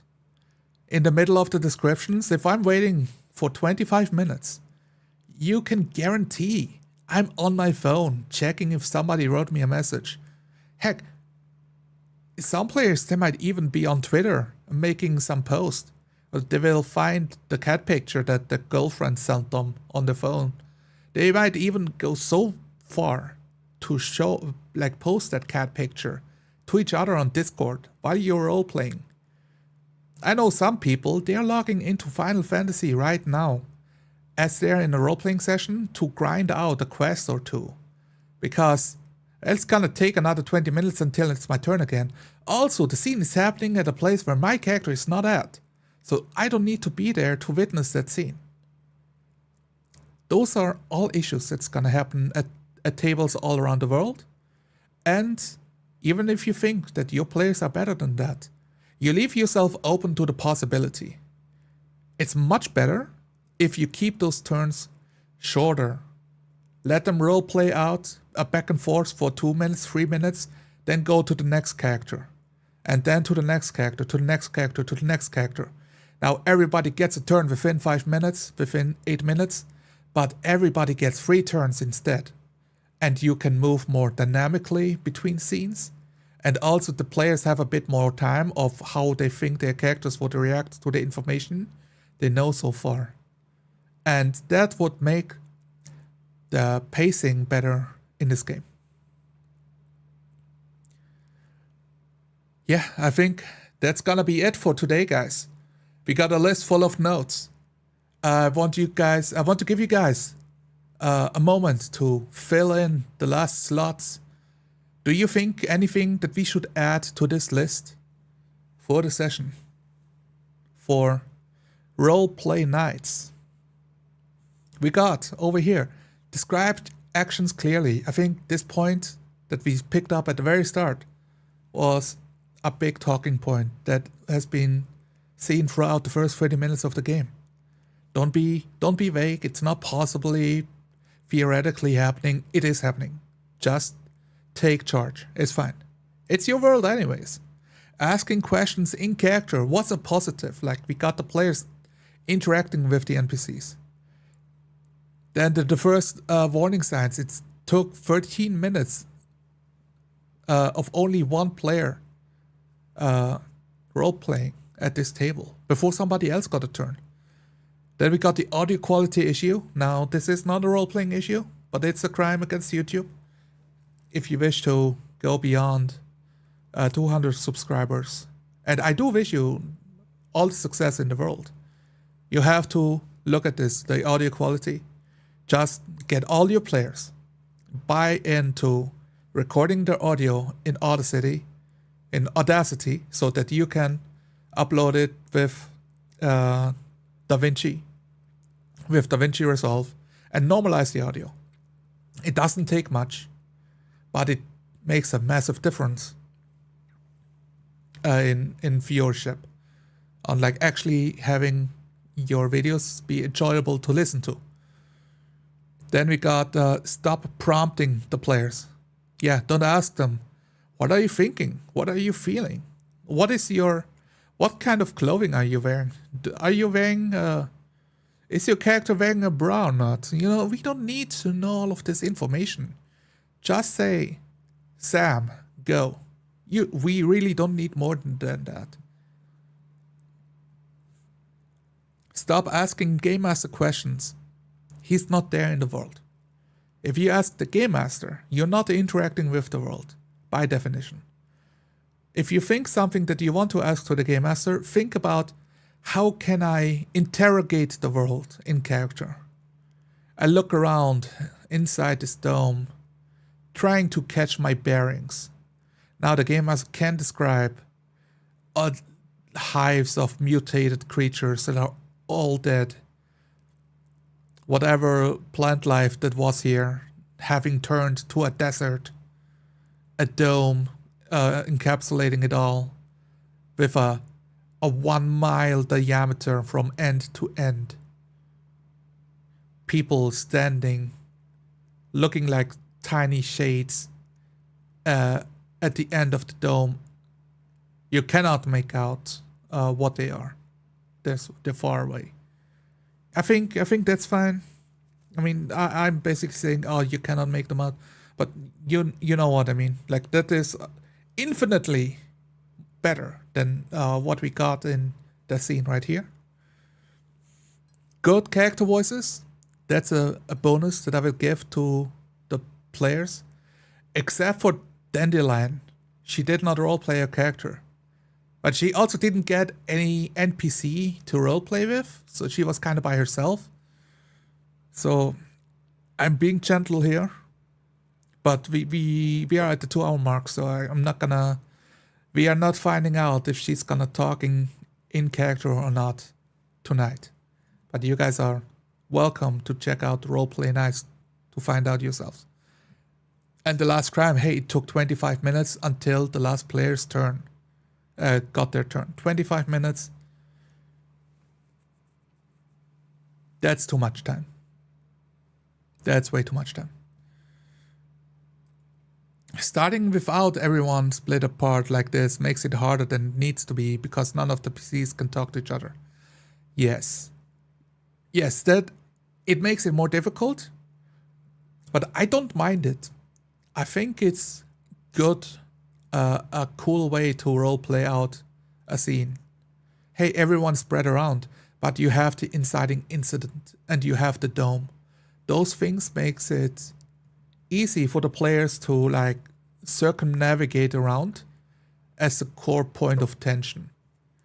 But if that means that every player is roleplaying by themselves, it means you need to roleplay more NPCs, and you cannot let the players roleplay amongst themselves. So that it basically leaves you open to trying to juggle too many things at the same time. So it's difficult. It's not impossible. And I like it sometimes, depending on the game. I think for this game it's fine. Smash that thumbs up button, everyone. Thank you. I agree. Oh, all right. That was a fun stream. Big fan of the AP roulette, actual play roulette model of streams. Maybe for the next one you could do several games, like 30 minutes for each and go over 4 streams. Maybe. I'm thinking if we do that, we might miss out on some points. But yeah, I very much feel like we got most of the big points we got done in the first 30 minutes. It just took so long until everybody got a turn that I didn't know how far to skip ahead, or if I'm missing them, or if we will be missing information that we need to understand what's going on in the world. But I like that approach too, Captain Conway. I like the deep dive format here, but other approaches could be fun too. Yeah, for sure. Okay.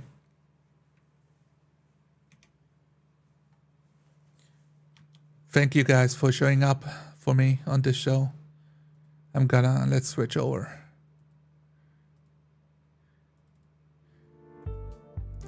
And let's bring the jazz back. It's been fun. We have witnessed here Roleplay nights. I'm gonna put a link to this video in the channel description a few minutes after the stream has ended. It's gonna take me a while to do all of that. I very much appreciate that you guys had some time to show up, and a few of you stuck around all the way to the end. Thank you very much. 2 hours it's a lot to ask of somebody. Let me know what you think about Crimes Against Roleplay, this new format of Crimes Against Roleplay to be more lenient and more helpful to players. But hey, the benefit of trying to be more helpful and less, we are not, I am not, at least, I'm not prosecuting people for the Crimes Against Roleplay, but having it to be more tongue-in-cheek. Do you think people are gonna get it? Do you think people will always find a reason to misunderstand? Is it fun to watch? Is this more fun than, slamming the hand on the table and being like, "You've committed a crime. You ought to be arrested for speaking out of character, talking to the pie in the sky. No out of character questions." Is that more interesting to you guys? Let me know what you think. And thank you, Roleplay Nights, for... Well, if you're watching this and you did reach the end, thank you for watching the last 2 hours. I hope you got something out of it. And if the players didn't on this show, then I hope that the viewers did learn something. Alright. Thank you guys for watching. See you around.